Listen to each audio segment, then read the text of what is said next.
سلام دوستان، حالتون چطوره؟ امیدوارم که خوب و خوش و سر حال باشین. امروز اومدم با یه داستان دیگه. امروز میخوام براتون نحوه گرفتن گواهینامه رانندگی توی ایران رو بهتون بگم و از طرفی خاطره گرفتن گواهینامه خودم رو هم براتون تعریف کنم. در حین خاطره تعریف کردنم میخوام رنگامیزی کنم. این یه کتابی هست که توش طرح‌های مختلف داره. من میخوام با مداد رنگی رنگش کنم. این کار خیلی آرامش میده و به شما هم پیشنهاد میکنم که اگر رنگامیزی و نقاشی کردن رو دوست دارین حتما این کار رو تو اوقات فراغتتون انجام بدین. خیلی آرامش داره. از اونجایی که من خیلی نقاش خوبی نیستم و بلد نیستم خیلی قشنگ نقاشی کنم، این کتابا که طرح‌های آماده داره برام خیلی راحت و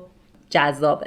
خب گفتم میخوام در مورد گواهینامه گرفتن توی ایران صحبت کنم که به چه شکل هست و خودم چطوری گواهینامه گرفتم.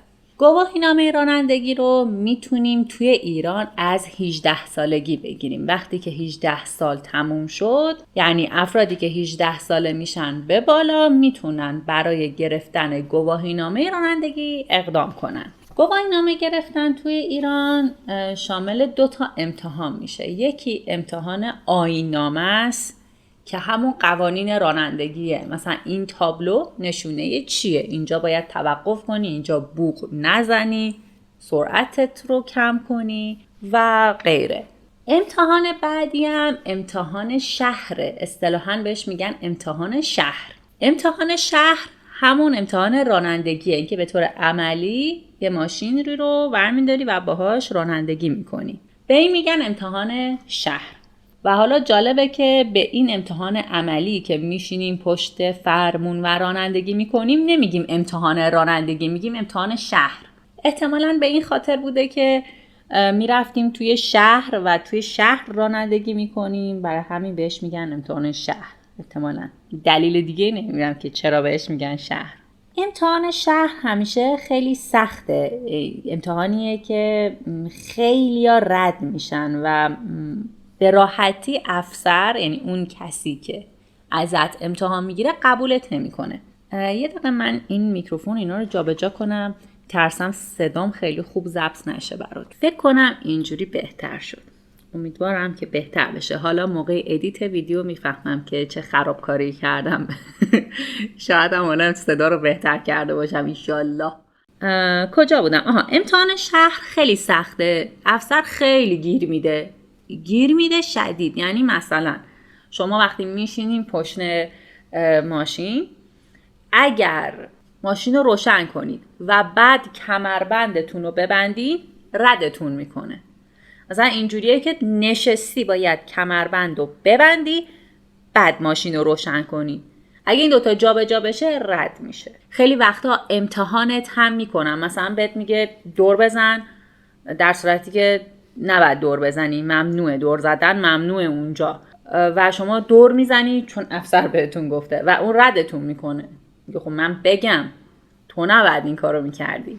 اینجوری هم باهات بازی میکنه تا بدونه که تو کاملا بلدی، همه چیز دستت هست، یا اینکه نه هنوز آماده رانندگی نیستی. خلاص امتحانیه که همه ازش میترسن. کلن آیین‌نامه یه کتابه که بهت میدن، میخونی، میری امتحان تستی میدی. حتی تشریحی نیست که توضیح بدی. 4 گزینه داره، تستیه یا اصطلاحاً 4 گزینه‌ایه و میتونی تا 4 اشتباه هم داشته باشی. یعنی اگر 4 اشتباه داشته باشی قبول میشی، ولی بیشتر از 4 رد میشی و دوباره بعد امتحان بدی. دیگه کسی که یه کتابی رو رفته باشه، خونده باشه، مطالعه کرده باشه، معمولاً به راحتی آیین‌نامه رو قبول میشه. حالا پس کسی که امتحان آیین‌نامه و شهر رو قبول بشه میتونه گواهینامه دریافت بکنه. گواهینامه رو کسی که دریافت میکنه برای اولین بار حق نداره توی اتوبان‌ها و جاده‌ها رانندگی کنه. فقط باید تا 1 سال اول دریافت گواهینامه‌اش توی شهر رانندگی کنه. داخل خیابون‌های شهر، اتوبان و جاده نباید بره. من برم عینکمو بیارم، میگم یه ذره یه جوری هم راحت نیستم، برم عینکمو بیارم قشنگ‌تر رنگ کنم. این از ماهیت کلی گواهینامه. حالا داستان گواهینامه من زمانی که 18 سالم شد تصمیم گرفتم که برم گواهینامه بگیرم. اما توی 18 سالگی من فقط تصمیم گرفتم که برم گواهینامه بگیرم، نرفتم پیش و ثبت نام نکردم. شما برای گرفتن گواهینامه باید یه آموزشگاه رانندگی پیدا کنین، ثبت نام کنین و 10 جلسه کنار یک مربی توی ماشین، پشت ماشین بشینید، با اون مربی رانندگی کنید، بهتون یاد بده و کتاب آیین‌نامه هم که بهتون میدن. هر موقع که اون 10 جلسه کلاس‌های آموزشی عملی رانندگیتون تموم شد، بعد میتونید اقدام کنید و برید امتحان آیین‌نامه و بعد امتحان شهر رو بدین و آخر سرم گواهینامه‌تون 2 هفته الی 3 هفته دیگه به در خونتون پست میشه. فرقی هم نمیکنه که شما اصلا بلدی رانندگی یا بلد نیستی رانندگی. اون 10 جلسه آموزشی رو حتما باید بگذرونی.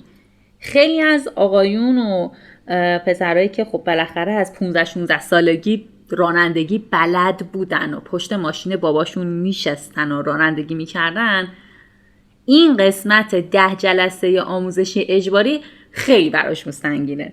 ولی من که بلد نبودم، یعنی به اون 10 جلسه قطعا نیاز داشتم. ماشینای مربیای رانندگی هم این شکلیه که سمت شاگرد، یعنی اون صندلی که جلو کنار راننده هست بهش میگیم صندلی شاگرد. پایین پای صندلی شاگرد کلاج و ترمز هم تعبیه گذاشتن.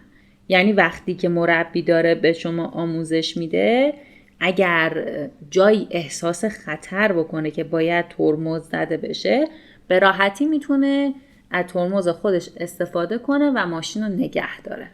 در این صورت احتمال خطر و تصادف خب میاد پایین و شما میتونید با آرامش بیشتری رانندگی بکنید. و من چون در کل از رانندگی کمی میترسم، زیاد راحت نیستم پشت ماشین بشینم و رانندگی کنم، ترجیح میدادم که با این ماشین ها برم و تمرین رانندگی کنم، با ماشین پدرم رانندگی یاد نگیرم. اینطوری شد که من 18 سالگی تصمیم گرفتم برم گواهینامه بگیرم، اما 22 یا 3 سالگی رفتم ثبت نام کردم. از زمان تصمیمم تا شروع ثبت نامم بله یه 4-5 سالی قشنگ طول کشید. رفتم یا آموزشگاه رانندگی پیدا کردم، ثبت نام کردم و کلاس‌های آموزشیمو رفتم تا رسید به موقع امتحان آیین‌نامه و شهر. قبل از اینکه برم امتحان بدم، بابام بهم گفتش که صبر کن، بذار من یه چند جلسه دیگه با ماشین خودم بهت یاد بدم، با ماشین خودم رانندگی کن توی شهر که با آمادگی بیشتری بری امتحان شهر رو بدی. منم قبول کردم، گفتم باشه بریم تمرین کنیم تا دستم قشنگ بشینه دیگه، همون بار اول قبول بشم، استرسم اینا خیلی کم بشه. اما کاشی که قبول نمی کردم و می رفتم امتحان می دادم. روزی که نشستم پشت ماشین و بابام خواستم با ماشین بابام رانندگی کنم، پر استرس ترین روز زندگیم بود. یعنی وقتی که من داشتم رانندگی می کردم و جلوم هیچ کسی نبود، اون دور مثلا به فاصله 200 متر جلوتر یه آبری بود، پدر من کنار من رو صندلی شاگرد نشسته بود، از اون دور خودشو اینجوری میچسبوند عقب صندلی و بعد میگفت سرعتتو کم کن، ترمز کن. میگفتم بابا من دارم میبینم اونو، من این رد میشه، سرعتم زیاد نیست، ماشین دستمه، ترمز میزنم. بهت گفتم ترمز کن، بزن کنار. بعد کلی با من دعوا میکرد که خیلی سرعتت زیاده. گفتم بابا من 30 تا بیشتر نمیرم، 30 تا تو این خیابون پهن خلوت، اون 200 متر اونورتره، آخه چطوری به من یه سرعتت زیاده؟ بعد گفت روشن کن، ادامه بده.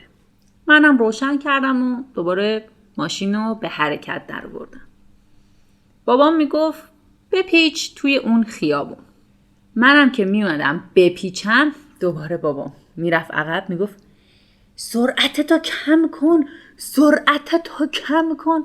من واقعا الان با 3 تون صدای خیلی آروم دارم براتون میگم، اینجوری نبود، قشنگ داد و فریاد بود.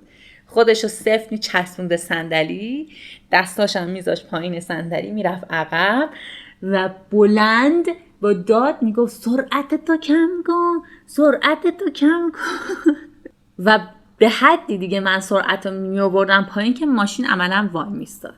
بعد دعوا میکرد چرا وای میستی؟ چرا وقتی میخوای بپیچی توی خیابون وای میستی؟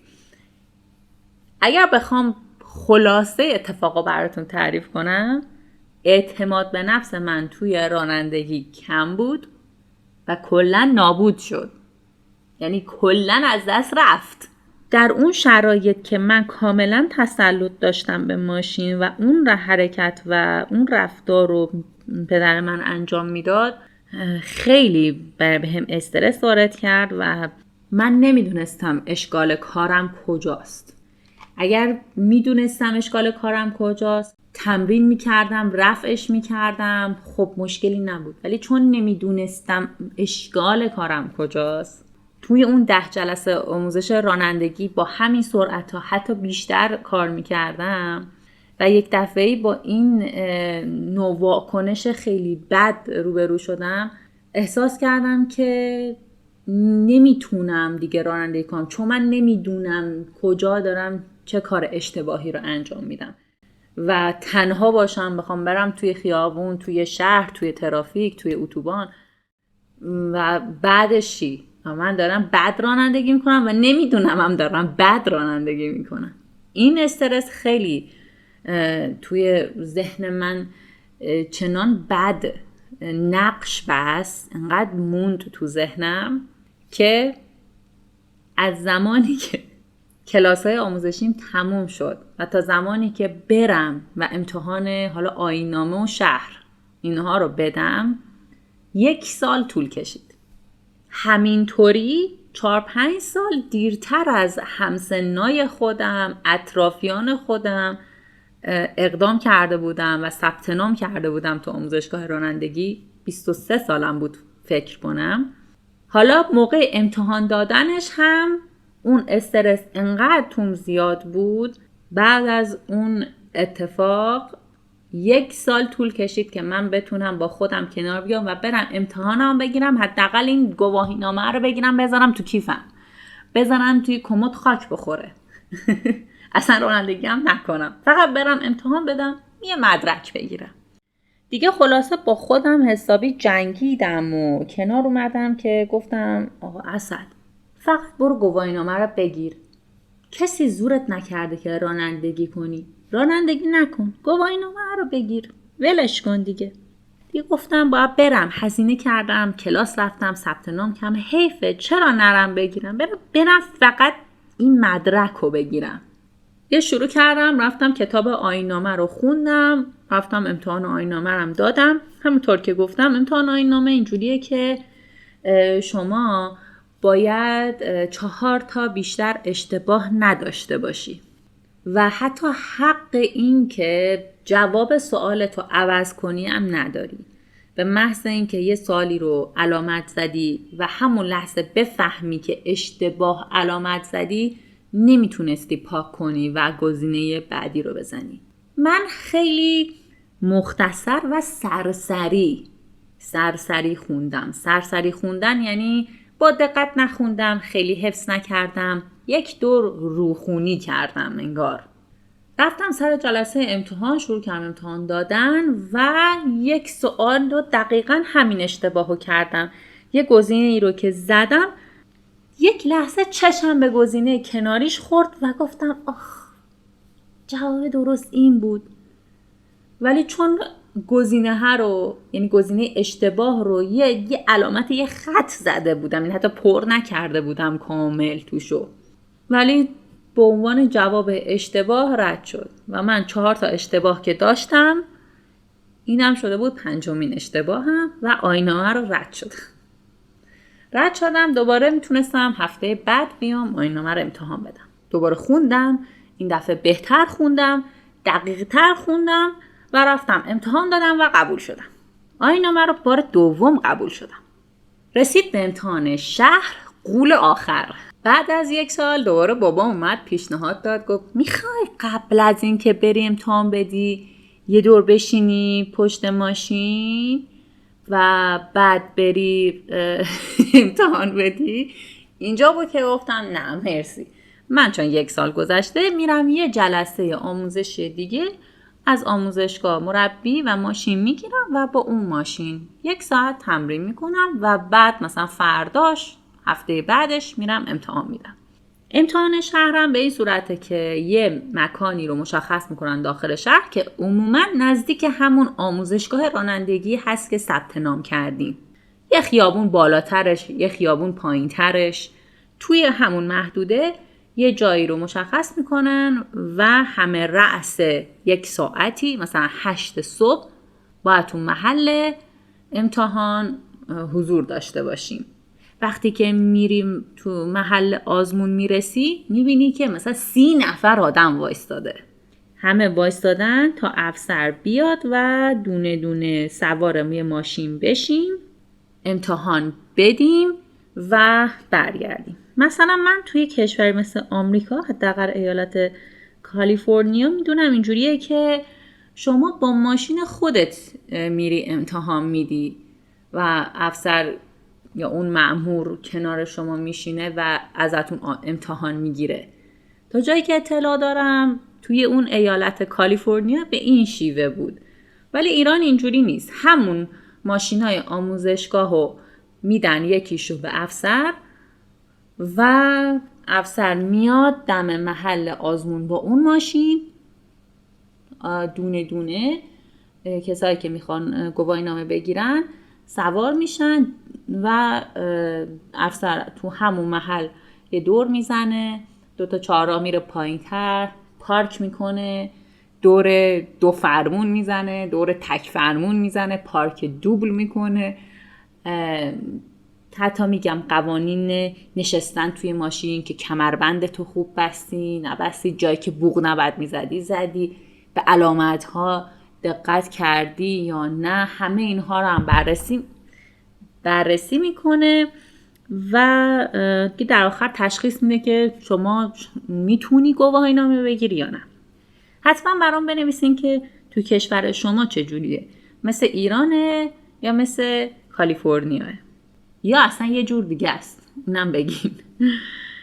همونطور که گفتم خیلی امتحان استرس‌زاییه، همه خیلی از این امتحان میترسن، مخصوصا خانوما که خب به نسبت آقایون اعتماد نفسشون کمتره تو رانندگی. موقعی که افسر اومد و نوبت گروه ما شد که بریم سوارشیم و امتحان بدیم، اون 3 تا خانوم دیگه منو انداختن جلو و یه جور شد که من باید برم اولین نفر بشینم تو این گروه، من امتحان بدم. حالا منم با اون پیشینه ترسم دیگه، منم زده بودم به بیخیالی و گفتم اصلا میری امتحان میدی رد میشی، اصلا نگران نباش آقا، تو رفتی رد بشی، تو نرفتی قبول بشی. نشستم کمربندم هم بستم، آینه هامو چک کردم و گفت روشن کن، برو جلو، مستقیم برو، بعد دور بزن، پارک کن. 3 تا چیزای خیلی آسون به هم گفت و من انجام دادم و بعد گفت برگرد سر محل آزمون و برگشتم تا محل آزمون. گفت خب پیاده شو. حتی نحوه پیاده شدنت هم جزو آزمونه. مثلا بعضی استرس دارن وقتی که افسر میگه پیاده شو سریع میخوام پیاده شم. بعد یهو موقعی که میخوام در رو باز کنم پیاده شم میگن کمربندشون باز نکردن از استرسشون. بعد سر همین مورد رد میکنه. آخه انصافه؟ من پیاده شدم نمیدونستم قبول شدم یا نه که. وایسادم و گفتش که قبول شدی. و اصلا باورم نمیشدم قبول شدم. مگه میشه؟ من رفته بودم رد بشم. من با وایساده بودم کنار ماشین تا فرمایی که امضا میکنن ازش بگیرم. اون 3 خانومی که پشتم بودن اونا متوجه نشدن که الان من قبول شدم یا نه. دیگه دختر اون پشت نشسته بود طاقت نیاورد، گفت آقا قبول شده این یا نه؟ و بعد افسر گفت بله قبول شده. گفتن خب پس چرا این خوشحالی نمیکنه اصلا؟ همینجوری وایستاده منو نشون میدادن میگفتن. افسر در جواب این دختر گفت خب بعضیا درونگران، کسایی که درونگرا هستن شادیشون رو خیلی بروز نمیدن، ابراز نمیکنن. دلیل بر این نمیشه که خوشحال نباشه. که منم گفتم بله خیلی خوشحالم، مگه میشه خوشحال نباشم و اینا.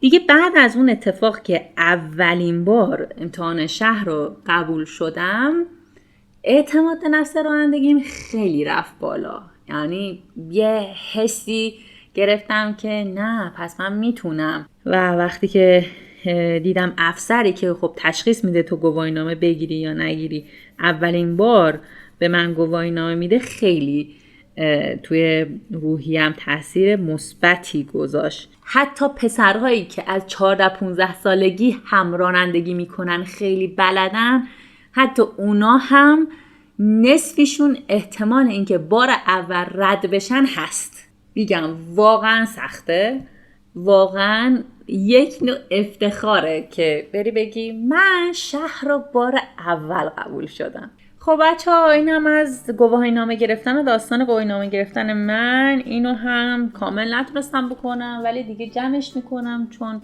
کار دارم. حالا نوبت دیگه دفعه دیگه شاید بیام باز یه داستان دیگه براتون تعریف کنم و اونجا ادامه بدم و اینو تکمیلش کنم. اگر از این مدل ویدیوها خوشتون میاد که براتون یه داستان تعریف میکنم حتما برام تو کامنت ها بنویسید که ادامه بدم یا نه.